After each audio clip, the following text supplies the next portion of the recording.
Welcome to the Education Marketing Leader podcast with Chris Raposo. If you're looking to dive into the latest industry insights, draw inspiration from education success stories, or just want to sharpen your marketing skills, you're in the right place. Here, we bring you a diverse range of voices from experts and leaders in the field, offering you a unique blend of professional development and practical strategies. Whether you want to understand your audience better, stay updated with the latest tech trends in marketing, or expand your professional network, we've got you covered. So while you're driving on your morning commute or winding down after a busy day, let's explore the dynamic world of education marketing together. Hello, everyone, and welcome back to another episode of the Education Marketing Leader with Chris Raposo. Today, my guest is joining me from the Kingdom of Saudi Arabia. He is the Marketing and Communications Manager at King Abdullah University of Science and Technology. His name is Tony Sheridan. Tony, welcome to the show. Thanks for having me, Chris. I'm delighted to be on here. And am I your first guest from Saudi Arabia?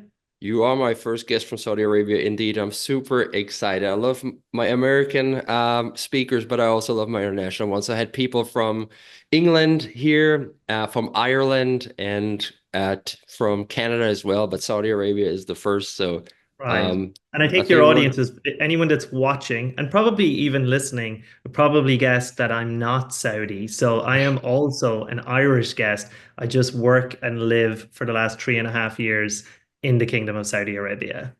And we'll talk about that a little bit during the episode because it is a fascinating journey that I've discovered during our pre-interview. But let's talk about your career journey at large. You know, Tony, you told me during our pre-interview that you worked in woodworking for some time and then you shifted to marketing, eventually landed in higher education. So give us a walkthrough about this fantastic and fascinating journey. I particularly social media. When we look at marketing and communications, you'll find a lot of people in social media that came in very unusual routes. And that's because it gave that opening, right? Where there was people that were doing it in their free time, doing it in their volunteering, that given in. So I hear strange stories, but I think mine's definitely quite strange that I went to university. I was working on a building site, doing construction work, mixing cement actually. And so I was the first generation. My family hadn't been to university, wasn't really thinking about it, got in through a scholarship program and picked woodwork education. So I guess I was going to be a high school teacher of subjects of woodwork. And I did that. I actually went to schools and taught 12-year-olds how to chop wood. But that was during my undergraduate. I graduated top of my class. The university liked me and they offered me to stay on. So I graduated in August 2009 from University of Limerick in Ireland, 4 years as a woodwork teacher.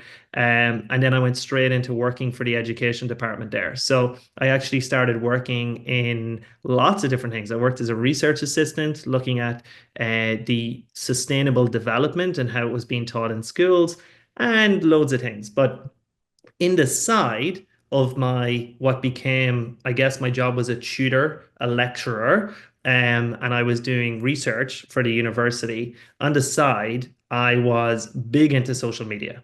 So what I think is a really interesting line is that when I started in University of Limerick as a student of woodwork in 2005, I had never heard of social media and no one in Ireland had either. Now, America, you were a little bit more ahead of us. You had already got online, but in Ireland, this was just not a term. Now, by my second semester, my first year, we were all addicted. So I actually pitched in 2009 to a professor to do some research on social media. I won't say his name because he said to me at the time, that stuff, flash in the pan, not going to catch on. Well, in 2016, I became the first ever social media officer of the University of Limerick. How do you go from being a woodwork teacher, then a tutor of psychology and philosophy, as it happens, into that? Basically, in my private life, I was volunteering for some wonderful mental health charities in Ireland. And because a charity, you know, if you say, yeah, I'll run your Facebook or your Twitter or your Instagram or whatever, they're just happy to have someone that knows how to do it. How did I know how to do it? I was just doing it in my personal life. I was really native to social media. I loved it. I love going online and crafting good content. And so I was able to leverage my job, my knowledge of universities, my knowledge of education, and my external knowledge from my volunteering work of social media, and brought it together. And thankfully, University of Limerick took a chance on me, and I got that job. I did it for 5 years. And I did it quite well, I would say. University of Limerick, while I was running their social media, we won Best Instagram in Ireland, Best Snapchat in Ireland. We were reached out to by, I was one of the first universities on TikTok. We were reached out to by TikTok. I remember the day. TikTok DM'd us on Twitter, actually, which is funny because TikTok itself didn't have DMs at the time. They said, "Who's running your TikTok account?" I ran to Twitter as well. I said, "It's me, this guy called Tony Sheridan," and said, "We want you to come speak at a conference with us. You have one of the most engaged TikTok accounts in the world of universities, not in the world in general, but of universities." So I was, yeah, that was my weird transition. It was going from loving it and doing it. And then I was really good at social media, but I joined a marketing and communications department. So there was a lot of learning on the job as to some wider marketing and communication strategies. So later, I think around 2020, I did a master's degree in marketing management. So finally, after working in the sector for years and winning awards, I said, okay, I better get some formal education. So I have a woodwork teaching undergraduate and a master's in marketing, also from the University of Limerick. So I spent 15 and a half years from undergraduate, master's, and as an employee in the University of Limerick in Ireland. And then boom, I went to Saudi Arabia. Yeah, and we'll touch on that in a little bit more, but that's really fascinating. And it's just comes to show, right, at the beginning when you start out doing something, you don't have to necessarily be paid for it like you did with the charities. You can get some experience under your belt and work up your job acumen that way. But as you mentioned, you spoke at a conference for TikTok. And I know that when you told me that had something to do, you co-chair for, remind me, what is the organization?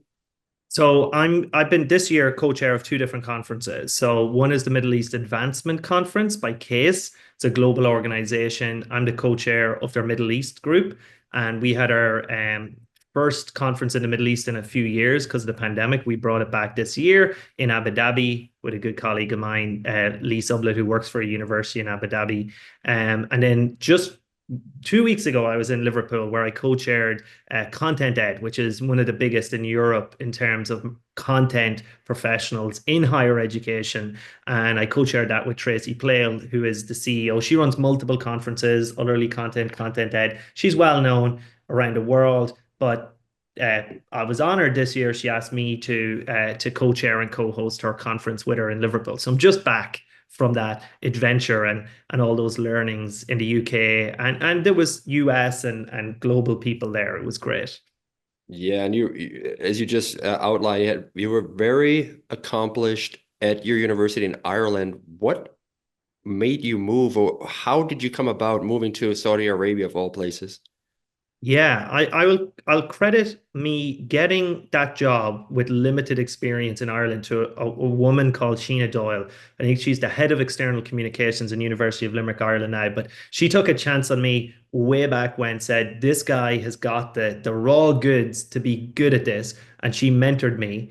And like a very, very good manager would, at some point where I was achieving these great heights, she sat me down and she said, "Look, I love having you on the team. I care about you as a person, and that's why I'm going to say this. You need to leave." And I was like, "Wow, well, have I done something wrong?" And she said, "No, no, you're too good. I can't offer you anything else. Universities in Ireland, mostly public sector, there's a ceiling." She said, "Look, you can wait 10, 15 years for me to retire, and then they might give you my job." So I said, "Okay." I thought about it. Higher education is my passion. So I started looking at universities around the world. As I said, I had a woodwork teaching degree. So I was in the middle of my master's because I'm thinking, what university is going to take a guy with a woodwork teaching degree? Okay, I've got a bag of awards, but I might need a qualification. These are universities after all. Their bread and butter is qualification. So I was halfway through my master's degree. And yeah, I was speaking on an international panel. I had built a kind of an international profile speaking at events in the UK and Europe. And one day I opened my LinkedIn, summer of 2020, in the middle of the pandemic, and I just had a message from a recruiter from KAUST, as we call it, King Abdullah University of Science and Technology, and it said digital campaign specialist. I didn't even click into it. I looked at it and I said to my sister, I was in her car at the time, and I said, I'm moving to Saudi Arabia. She said, what? I said, I'm going to click open this. The title sounds good. I know that university. So I'd already heard of this university from a few years earlier. It's not that well known, but actually, when you start looking into it, and I could talk about it a bit more, it's such an impressive university. And I knew that it was the first mixed gender university in Saudi Arabia. It was a mixed campus. It was a very international model. So just because I knew the name and I saw the title, and I'd been, told it's time to do something, and I was open to international, even though I'd lived in Ireland my whole life up until this point and been 15 and a half years at the one university. I just saw that in an instant. So I clicked into it. I was on a Zoom call an hour later, and I wish I could say I was in Saudi 2 months later, but because of the pandemic, it took a little while to get me there. But alhamdulillah, as they would say here, I got there eventually, April 2021. I'd started working for the university remotely before that. And I've been here on the ground in Saudi for 3.5 years. Like, why make the move? These reasons. I wanted career growth. Yes, the salary was really good, and I knew that Saudi could offer that.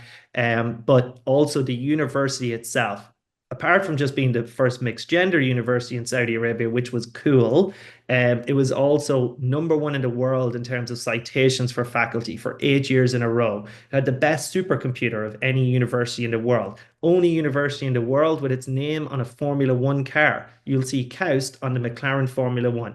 And we don't spend any of our marketing budget to put it there. I mean, I'm the marketing and communications manager, so I know this. We're a technology partner because we've got great scientists, great labs, the best in the world. So I just, as a storyteller, said the stories in this ancient country that is a land of stories, like Ireland is. I was like, I'm going to give it a go. Was I scared? Absolutely. Is what Saudi Arabia like to Ireland? One of the biggest things, I actually think, because I was such a high achiever and I was really hitting the mark in my job, one of the things that made me really good in Ireland was that I went to that university. I knew it inside and out. I started good at social media and knowing the university. And I had to trust that in that time, I had really built up that proper marketing and communication strategic knowledge. But I was just ready to say, you know what? I think I might actually be good at this in general. And instead of just moving to another university in Ireland and trying that, I just went across the world to Saudi Arabia. I tried it, and it turns out that I'm actually not too bad at it here in Saudi Arabia either. Yeah, let's talk about adapting to cultural differences there. Coming from Ireland, going to Saudi Arabia, it sounds like a big cultural change. How did your background experience in Ireland shape the way you approach marketing at KAUST? And did you have to make major adjustments in your approach? Massive adjustments, definitely. So the brand proposition, the tone of voice, and I ran all the socials. So I was the tone of voice. I set the tone of voice in Ireland.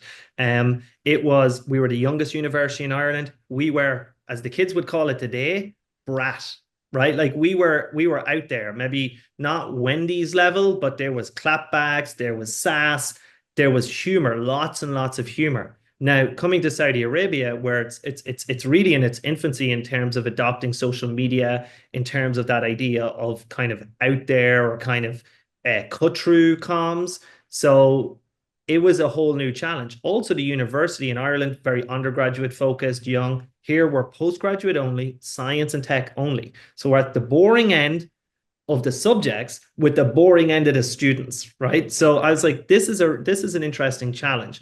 But the research here was amazing. A lot of universities say they have amazing research or really like the research here is world changing in some cases. Like so the stories, everything. So new tone of voice, new approach. And I'd give advice if somebody's going to move their career, and maybe across the states, because I've been all across the United States. California is very different than New York, right? So you're going to see a culture shift if you move across the country there. So there was two sides of the coin for me. One, people are people.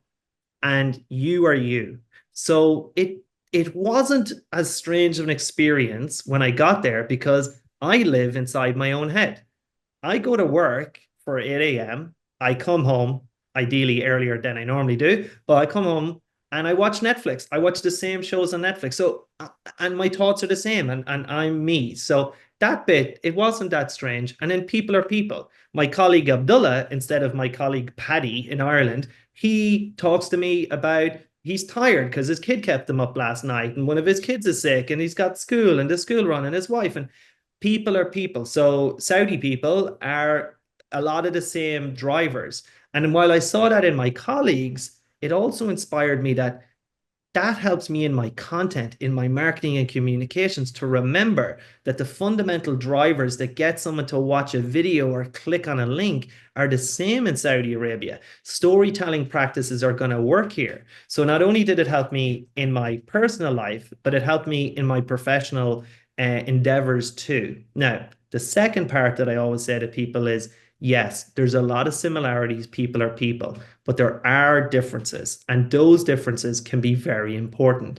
So I just put in systems that meant that there were checks and balances. So if I come up with a concept, if I come up even with an interview, if I interviewed someone and I made a cut down, I had, let's call them a cultural broker, someone a Saudi guy who was, you can't just expect any person in the country to know. I had a trained marketing and communications professional that I could bounce it off and say, look, here's my cut down interview. Is there anything culturally insensitive? A red flag that I'm not seeing with a cultural blind spot. And 3.5 years later, I'm definitely better at spotting those. They don't happen as much, but I still need to check because I wasn't born here. I didn't grow up here. And even in Ireland, maybe I'd miss something. So having that system where this piece of content gets reviewed by someone who can take that different perspective, that was part of what I built. And it definitely worked. There was times where I had a video and I was like, this is perfect. I can't see anything wrong with it. And then I'd be pulled and it would be something tiny, something minor. But having that support and having that built into a system, I think it's really important to have it structured out because if you're asking someone to do something that you're going to repeat, that's work, right? I can't just bust into my colleague's office and say, hey, check my work. I needed to make it clear with management that this is a collective effort and that if I can come here and I can deliver X, Y, and Z, but I need A, B, and C to support that. And thankfully, the management here, the colleagues that I had here were super open to change. And that's something that, the sort of stories we were telling here was pretty new for Saudi Arabia. So the country has undergone social change starting, let's say, from 2016 with a new crown prince who's been a real reformer, but really solidly since late 2018 into 2019 and every year since, there's been massive social change. And the university, while it's been open for 15 years, wasn't really showing or telling those stories visually until around the time that I was hired. So I got brought in and said, okay, Saudi Arabia used to not let women's faces be seen in any advertising around the country. Now take this Saudi student and film her in the gym on the beach doing yoga in her lab coat doing science with no hijab on, put that on screen and put it out there. And that was really cool. We were telling stories that had literally never been told in that way before. And really, really something that can give you passion and purpose. A little bit scary because you have to put in the processes and the policies and the safeguards, but it has gone really, really well. And I enjoy it every time. And you recently spoke about this during a conference. You sent me some slides, the content marketing strategies that deliver graduation results and empower in the process. In it, there were several brand or campaign pillars, which included diversity, inclusion, strategic alignment. Now, the question is there, let's dive into those brand pillars a little bit because you had to make a cultural change that you were able to show these women on screen. How were you able to convince leadership to buy into this without being afraid that they get offended?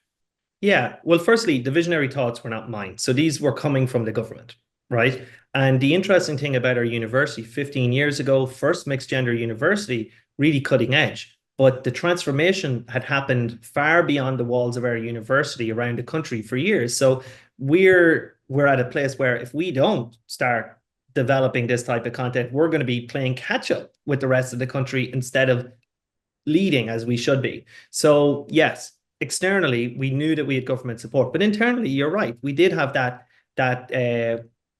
those issues, those kind of stuck in the old ways of thinking with leadership. So, and it actually manifested in that I inherited a campaign, and it was interviews with faculty, 12 interviews with faculty, and there was 11 men and one woman. And I said, why do we only have one woman? And they said, oh, because we felt that we needed at least one, right? The initial list was 12 men. I thought, oh, you're so close, guys. You're so close to understanding that this was a problem. So that campaign went live. It went out. It was actually a relatively big campaign partnered with Times Higher Education. And the content individually was good. Really good, solid interviews and video content with our professors. However, when you saw it in its scope, you realize one woman, 11 men. It looked bad. And I'll never forget the tagline of it was, professors at one of the world's leading STEM universities tackling global challenges. And a quote tweeted us and said, tackling global challenges except for diversity. And it was hilarious, but it hurt too, right? Because there was truth in it. Now, what makes it even sadder is that that's feeding into the worst preconceptions about Saudi Arabia. I was recently on holidays. I was doing a walking tour in Croatia, and I met an American woman. And I said, I worked at a university in Saudi Arabia. And she goes, no, they don't have universities in Saudi Arabia. And I said, well, I better tell everybody because I work at one. And then her husband interjected and he goes, they do, honey. They just don't let women go to them. Ooh. Right. And so I love that he had this confidence in correcting her, but was also wrong. Right. So then I explained to them that not only are we the first mixed gender university, but women go to university in Saudi Arabia. There are female professors. We have female Saudi professors. We have female professors from all over the world. And 51% of university graduates in Saudi Arabia are women. So the perception is wrong. And our staff, our stats for a postgrad only, science and tech only, let's say grad school, they'd call it in the US, we have 39% female graduates. When I look at my Saudis, because we're international and Saudi, it's 45% female. Now, if I go to a top US university, go to their grad school in science and engineering and tell me how many women are studying there. The last I saw, it's something like a global average of 13%. So here we are creating a campaign with 11 male professors and one woman that it's not even reflective of the reality, and it's feeding into the worst things. So out of this issue is where my concept of campaign pillars was born. So I said, I could talk for an hour about why that was wrong, but I've not got something simple and straightforward to tie it to.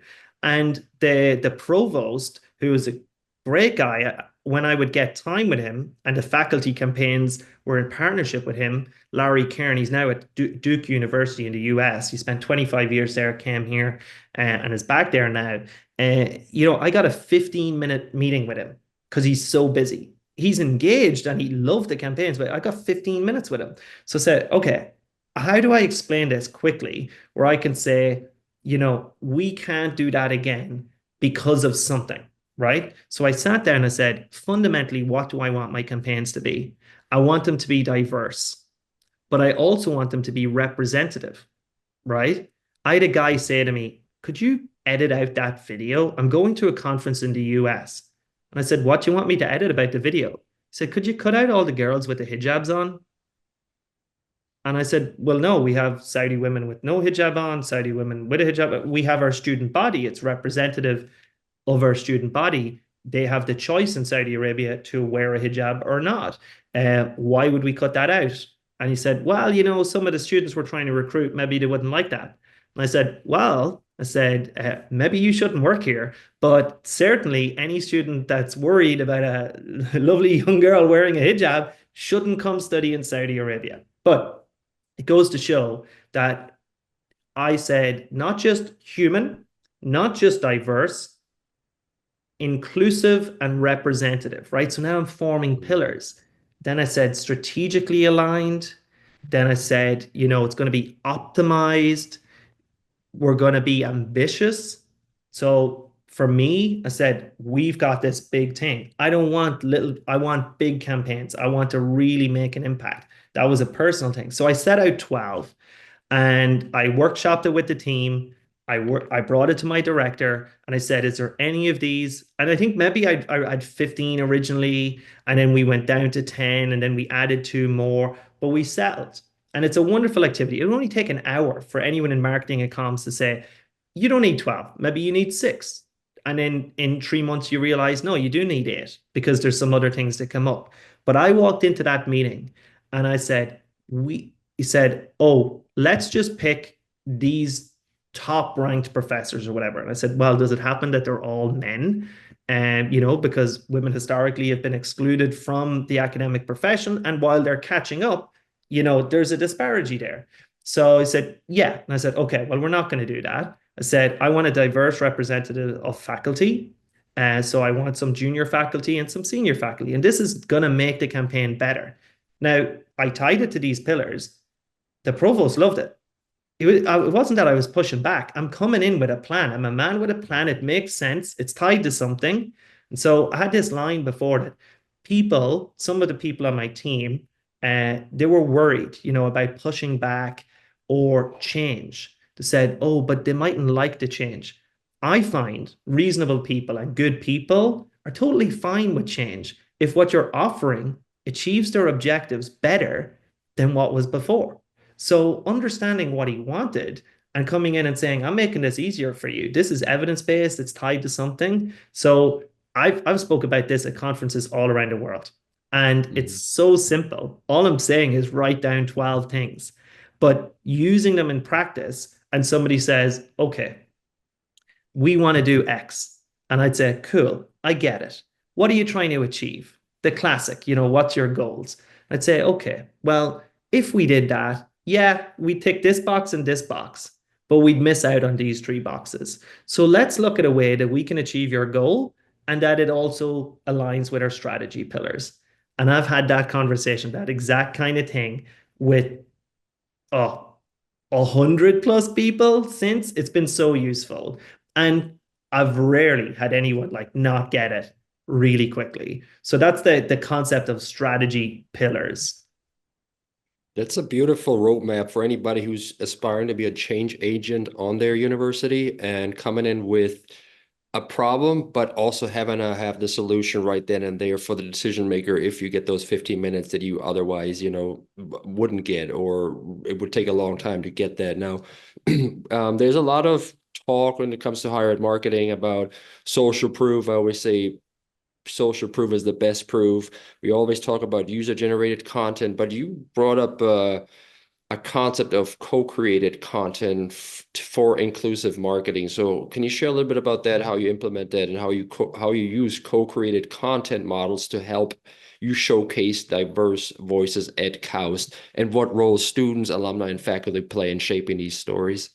Yeah. So going back to the strategy pillars, our first one was human, right? So because the university wasn't showing the diverse, inclusive environment for cultural reasons, it started opening it up. And then the question was, well, do we just want to show all the old professors? Not this, they're cool. We got some great, cool old professors. I love interviewing them, and I've done that. But we said, who is the humans of KAUST that we want to show? So it was our students, our alumni, and our faculty. And then we broadened that out a little bit later for our researchers, because we're a very research-intensive, research-focused institution. So you know who your people are. Now, I've ran campaigns with each subset of those and sometimes cross-sections of those that touched on different themes. Most of our campaigns, or the campaigns that I was originally doing, when you've got that marketing budget, you've got that high-end we're not talking ultra high-end production. We're still a university. We don't have, our budgets are the same as US or less, probably, in the marketing and communications thing. But, they were still glossy, let's call produced campaigns. The problem with that, and the analogy, I spoke about this at Content Ed in the UK, and I brought it way, way back to my first ever job when I was 12 years old. My first ever job when I was 12 years old, I worked on a market stall, right? Yeah, a little market trader. And first day that I showed up at this, no training, anything, a little biscuit tin, a little cookie jar with cash in it. And I'm supposed to sell clothes, right? There's just a load of clothes on a table. There's hundreds of market stalls, and it's with my mother's uncle, so my great uncle. And he comes and he teaches me a lesson that I still use to this day, and it's built into this co-created content strategy. He comes to me with 5 jackets, 5 coats, and he says, I've just bought these full price, so we're not going to make any money off them. I said, okay, so why did we buy them? I was 12, but I understood economies of scale. You buy 100, you get them cheaper, you make some profit selling them. He had just went to another stall and just bought them and brought them back, and he says, I want to see if they sell. And so we put them up, and within minutes, and these were, as far as I understood it, guys' jackets. So the first customer of the day comes along, and it's a woman. And before I even try and sell it, it's on her. I wasn't going to try and sell her the jacket. So she's wearing it. She sees me, and she gets the look in my eyes, and she must have got that I was a little surprised. And she goes, oh, are these jackets for women? And I said, well, that jacket's been designed that both men and women can wear it, because that's technically true. Even if it's a men's jacket, she can wear it. And I said, but I thought I might sell more to men, but I haven't sold one to a man yet. Now, I also hadn't sold one to a woman yet. So I was learning sales, and that's why I don't trust salespeople, because I know at 12 years old, I would tell you anything to sell you that jacket. But what was my uncle doing? Well, my uncle, or my mother's uncle, granduncle, what he was doing was he was failing fast, right? And this is what, if you speak to this former CEO of Netflix, that's what they did. They test. And they need to test quickly, right? Because the data cycles on my campaigns, and even though I built a brilliant campaigns process that I had 8 steps, and the 7th and 8th step was looking at the data and reporting it, that cycle was months, right? We're talking multiple months, right? So you plan out the concept. So how can I fail fast, or ideally win quickly, right? It's not obviously you don't want to fail the whole time, but I think as content professionals, marketing professionals, you got that campaign idea, you hold it close to your chest, you build all the creative, you select an entity, or you work in-house, and you want to just show it all, and somebody go, wow, it's amazing, and release it. That doesn't really match trying to optimize resources, right? So where does this idea of co-created content come in? So let's go back. When I won Best Snapchat in Ireland, we were doing UGC. Students were creating our content, but we're talking 2016, 2017, 2018, 2019. As I was leaving 2021, I'd noticed that the number of students willing to just produce UGC was declining. New generation, a little bit more conscious of putting themselves out there. But did that mean there was no students that were willing to feature or be the stars of our content? Not at all. And that was a university of 20,000 students. So you only need 1% to create content.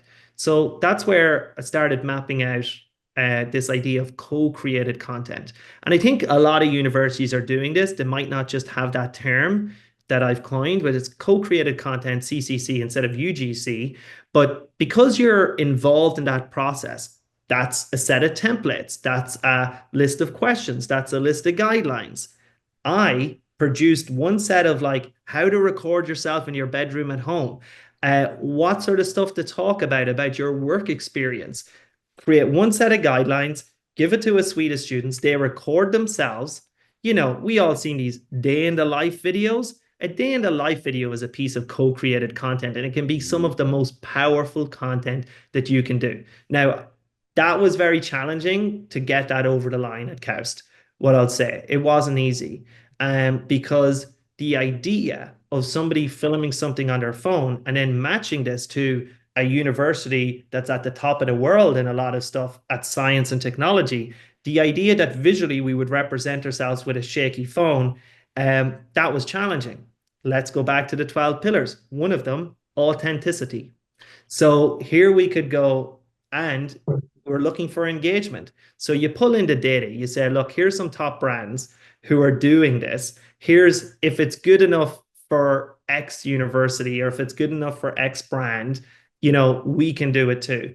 So when I talk about co-created content, I just built out, to explain it and get it over the line, a little 6-step map, which was, if I can remember them now, 6 R's. So how do we recruit the people that are going to be the stars? How do we resource them? So what are we going to give them to help them do their part of the creation of the content? 3, regulate. So what are the regulations? What forms do we need to sign? What approvals do we need if they're minors? If we've high school kids coming in to do something and we want to, like, what's the regulations? What's the data storage? In Europe, this was a big thing with GDPR. So how are you going to recruit? How are you going to resource so they can do it? How are you going to regulate and make sure that you're compliant that way? My next one is reward. What's a reward? Reward's a college hoodie. It's something from your merch store. It's a thank you pizza party. So nice. And to the student or the alum or to whoever, very nice. They're delighted. But reward can be done in lots of different ways. It can be a certificate at the end of a semester. It can be something to acknowledge the effort. But it's definitely, and let's be frank, what is this? Not just a way to fail fast, but it's also, it's a cost-saving measure, right? This is cheaper content. It can be better content and more effective content, but it's cheaper. So we reward them and incentivize them. And then reach, I put that in there because part of one of my pillars of the campaigns is consideration, right? So if I work with you, if I ask you to record something, if I tell you, you're going to be involved in a campaign, we're going to use that content. We're going to try and get it out there. So it's considerate of you. And reach. How do we do reach? Well, we coordinate the release of that. Let's say that students in a faculty or school in your university. Talk to the social person that runs the social media for that school. Don't have them just come across that piece of content the day it goes out. Have them know 1 week in advance that it's coming out. Yeah, they can retweet it for you, but maybe they can prep a quote tweet. Maybe they have a newsletter just for that school. So, like, what are the avenues to make your content go further that makes sense? So that's reach. And then, of course, you report, you revise, and you repeat. And if you're doing that in a reflective, growth mindset where you're viewed at learning, you can fail really quickly. Because if you create a piece of content that you think is a good idea, and you know what your baseline average in terms of engagement is, and you account for other variables like, okay, that day was a national holiday or whatever, you can put it out and go, wow, that really, what I thought was killer content. And this does not have to be a replace for your high gloss campaigns. This can be your knowledge base. This can be the thing that says, oh, that one that I did, that piece of co-created content that cost us next to nothing, that got great engagement. Why don't we feed that into the next time that we're hiring videographers or utilizing our internal resources if you're lucky enough to have them? So what my granduncle knew 25 years ago in a market stall in the north of Ireland, that you got to fail fast to learn quickly so that you can determine your next actions. So he didn't want to get stuck with 100 coats that he couldn't sell. We don't want to get stuck with 100 pieces of content that aren't going to go anywhere. So that's my co-created content model. Great for your brand advocacy program, whether it's in infancy or not. It just gives it some structure. So if you want to go, say, instead of saying day in the life, and trying to show a TikTok to your director or, some senior vice president, you say co-created content, here's the structure, and it makes a lot of sense. And that, ladies and gentlemen, was your co-created content process model workshop by our friend Tony Sheridan. Thank you very much, sir. It was really insightful. Now, let's talk future and impact for a minute before we land this plane. You really opened my eyes, and you opened the eyes to the couple that you met in Croatia. There are 45% of females graduating in Saudi, which is not the narrative that we're fed in the United States about Saudi Arabia. Now, looking ahead, how do you plan to further evolve KAUST's marketing efforts, and what new challenges and opportunities do you see to keep that inclusivity going and keep it at the heart of your strategy? Yeah, so I think considering that our goal is to be representative, right? And the university is reaching its goals of gender inclusivity, that by telling the human stories of the university, we are gender inclusive, representative, and we're continuing. The reality is that that's not going to be cutting edge or isn't cutting edge in Saudi anymore because the world around us in Saudi Arabia has changed so much, and that's great, right? So when we tell a story of a kick-ass female Saudi who is, just graduated with her PhD and going on to do something amazing, that's still a great story, right? So that's a great story any day of the week. So we're going to keep telling those stories. What's the challenge for us? I think the challenge for us now is that the university is shifting. We have a new president. We have a new strategy. So our new president, he's just come in from King's College London, former of Monash. He's got new ideas. He's a real heavyweight in the industry. And what we're really focusing on now, and we've been shifting our communications for this, is we've done a lot of blue sky research. We've done a lot of educating students. Now it's a lot about technology readiness and transfer of that technology into economic impact and social impact. So the stories we're telling, the systems still work. The models still work of telling stories. We just have clearer guidance from the university strategy as to what the brand position is, what our proposition is, that we're of economic and social impact for Saudi Arabia and the world. And so we're shifting that story from the fundamental research into the commercialization, IP licensing, and basically answering the question. It's like, okay, so you do cool research. We get it. You got good labs. But what does that mean for me? Right? So we're not just, when we talk about ourselves, and a lot of universities fall into this pitfall, it's like you're talking about yourself, and yes, it's impressive, but why don't you talk about what you do in the lens of your audience? Right? So we're working on X, but personalize it, get the human level. Like we have biosensor technology being worked on for cancer detection, right? That's very evident. People are going to make the connection really quickly when we start talking about that. But some other things need to be a bit more creative. Like if we're working on this new conductor, or if we're working on a new photovoltaic solar cell, right? So just bringing it to the level of our audiences to tell them what this incredible research university is doing to have an impact on their lives. That's the narrative. But the structures and the systems, storytelling still works, right? So that's how a guy with a woodwork teaching degree can become a social media officer and move from Ireland to Saudi Arabia and still be successful. Been able to win 12 international awards while here in the last 3 years at Saudi Arabia. Not just down to me. There's a great team of people, Saudis and international, behind that. But the reason I've been able to spearhead that is because my grandmother was a good storyteller, and so was my dad, and I learned from them growing up. So I'm bringing those base principles that sometimes I think people forget. I often see great people put out content or a campaign, and I say, would that make you click? Would that make you watch it?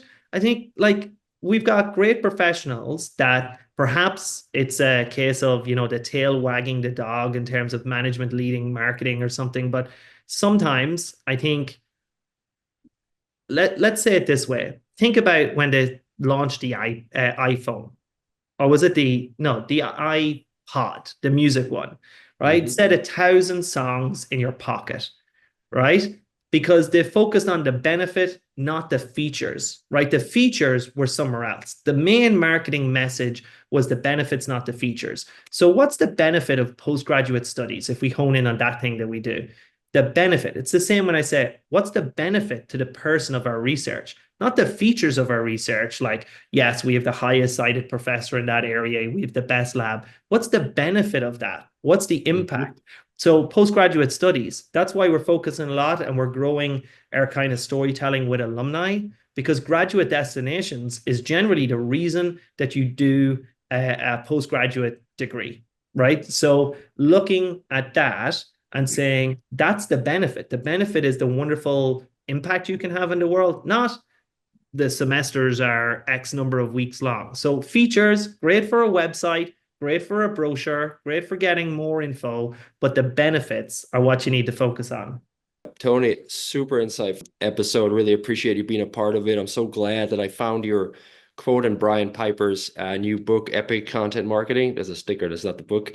I got the book. We got to give Brian a shout out. Yeah. We have to give Brian a shout out. I try to give it out. There you go. You have it right there. I have it. Wonderful, so wonderful. I want to take a picture of that. This is fantastic. We're going to spotlight him a little bit more. Have you read it yet? Brilliant. And have you read it yet? Yeah. And I think he's got, you're in there, I'm in there. He's got kind of the who's, and a lot of the top cheese in higher ed. So I'm delighted to be included in it. And it's just packed full of wisdom. It's incredible. It's like, I would say, the best coffee conversation you could have at a conference where your brain is just exploding with ideas. And it's like, these are my people. These are the people that get it. And it's well worth picking up. So thanks, Brian, for putting in the effort of delivering a book, which in today's world, that's hard with all the things he does. He is very active. But Tony, how can people get in touch with you or connect with you if they want to learn more about you and follow your journey? Yeah, absolutely. So just reach out to me on LinkedIn. I love to connect. I share my work at KAUST, King Abdullah University. I share my conference work and all of that. You can find me. My handle is at The Irishman TS for Tony Sheridan. So I've really leaned into that, being the Irishman in Saudi Arabia. So The Irishman TS. That's my social handle across socials, but LinkedIn's the one that I really use, and happy to connect with people and delighted to have connected with you on LinkedIn and be able to come on your show and tell my story. It has been my pleasure, and I know a lot of people get a lot out of it. So thank you, Tony. You take care, my friend. You too. Hey, thanks so much for tuning into the show today. If you enjoyed it, don't keep it to yourself. Share with your friends in your network. And if you have a moment, I would really appreciate a review of the podcast. That'll help other people find the show as well. Tune in every Thursday morning at 8 a.m. when I release another episode. Take care now. Have a good one, friends.